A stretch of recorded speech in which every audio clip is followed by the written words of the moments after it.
And so today's episode isn't specific about podcasting as much. I will obviously give you one podcast lesson out of this as well, but it's more of like a life lesson. It's like, live your life to the fullest now. Don't think about it in the future. So for example, if you're listening and you don't have a podcast, but you've always wanted one, make today the day that you get off your ass and seize the day. Open the gate and seize the day. That you get on your feet and seize the day. I know a lot of people who just don't take action. And then it's a bunch of regret.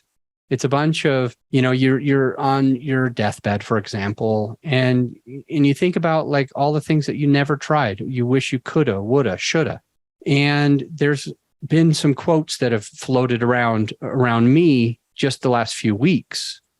And it seems to be it seems to be a constant reminder, at least to me, that life is fragile, life is short, life is vulnerable. And if we hate our job, and we're sticking with it just to be safe, and we're having a bad day every day, and it's affecting our lives, and we're not able to go on vacation or explore, we should change that. If we are overweight, unhealthy, overeating, not moving enough, we should change that. If we want to have a podcast, if we want to quit our job, if we want to increase our business, if we want to increase our freedom, we should focus on that. If you want to develop and grow your family relationships, now's the time. Carpe Diem.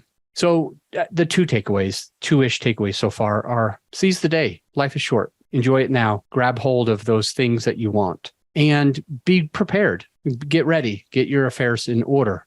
Because when you're in your 20s or 30s or 40s or 50s or 60s, it could always happen, even before you're 80 or 90 or 100 or plus.